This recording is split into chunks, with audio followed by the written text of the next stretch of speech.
Bom dia, pessoal! Hoje as atividades de vocês serão apenas da apostila, serão as páginas 26, 27 e 28. Primeira página, né, que é a 26, será uma atividade de geografia, falando sobre o meio ambiente, falando sobre as paisagens. Tem um pequeno texto e algumas respostas, né, algumas perguntas para vocês botarem as respostas. O texto diz assim, ó, paisagem é tudo o que podemos ver e perceber no espaço. As paisagens podem ser constituídas por elementos naturais e elementos culturais. Os elementos naturais são formados pela natureza, como rio, montanhas, vegetação e etc. E os elementos culturais são criados pelo homem, como casa, rua, estrada, ponte, plantação, etc. Aí, de acordo com o que a gente leu, temos aí algumas perguntinhas.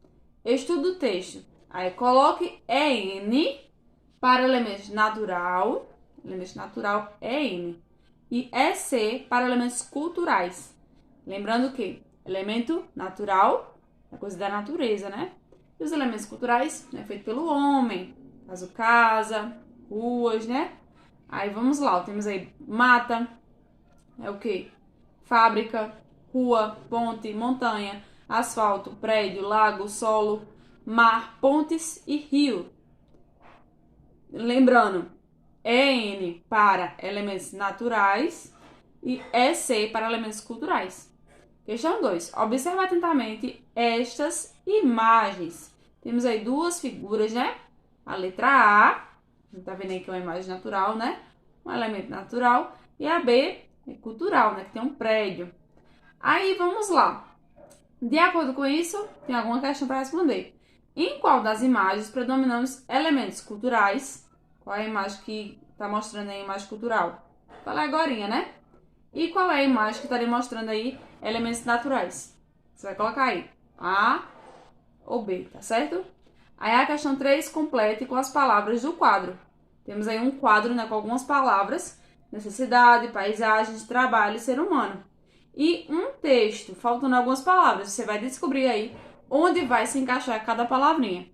Passando para a página 27, tem uma leitura para fazer sobre o tempo de decomposição do lixo no meio ambiente, que a gente também falou sobre isso há alguns dias, né?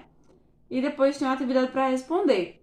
O texto diz assim, ó: o tempo de decomposição do lixo é o tempo que os resíduos demoram para se decompor e desaparecer do meio ambiente.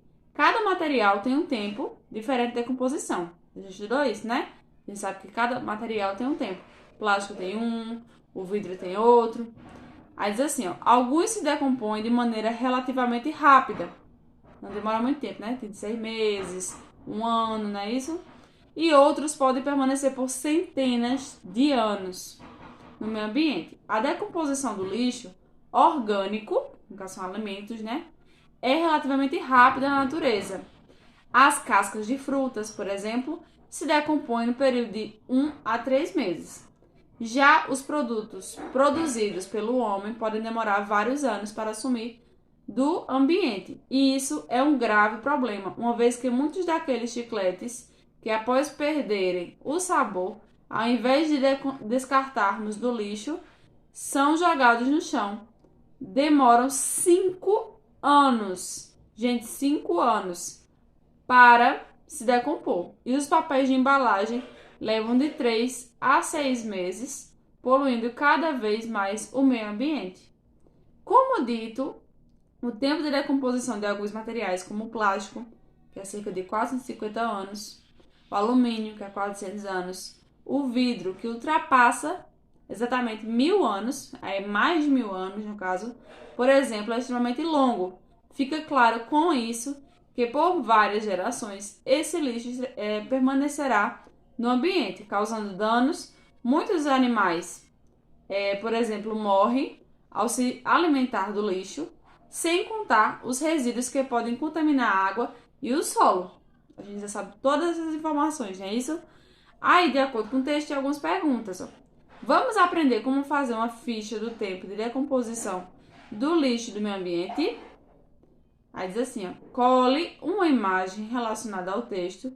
Caso encontre, se não encontrar, você desenha. Se tiver habilidade, você vai aí desenhar algo que tem a ver com a decomposição de lixo, tá certo? Pode desenhar um lixão, pode desenhar as cestas de lixo, um ambiente limpo, o que você quiser.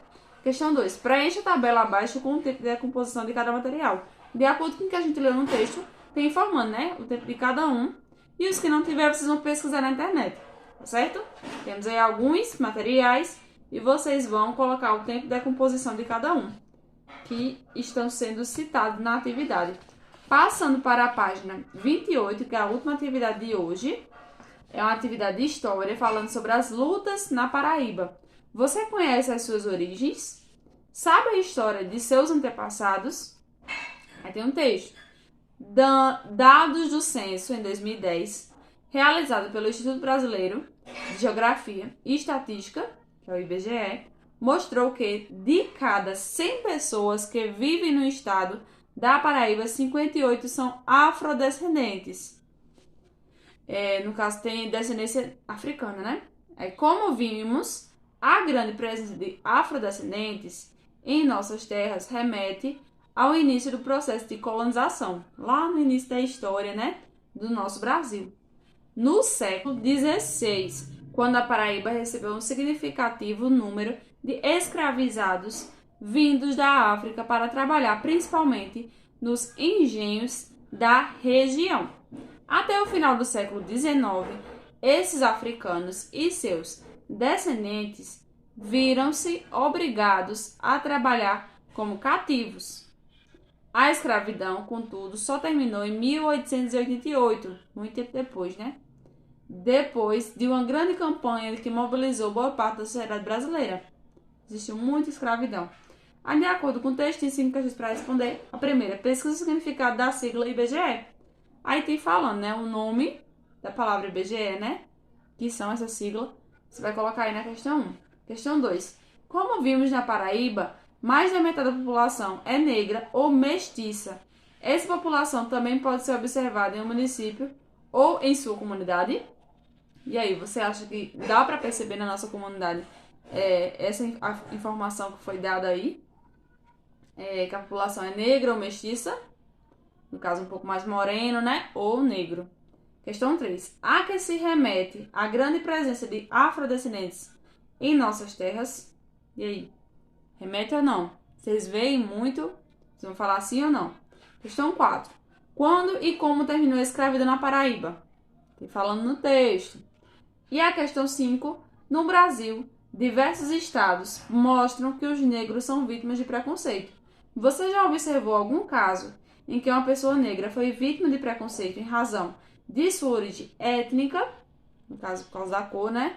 Em caso positivo, se você dizer sim, você vai relatar aí qual foi esse acontecimento. Essas serão as atividades de vocês hoje. Qualquer dúvida, viu? É só mandar uma mensagem, estou à disposição. Um beijo e um bom dia!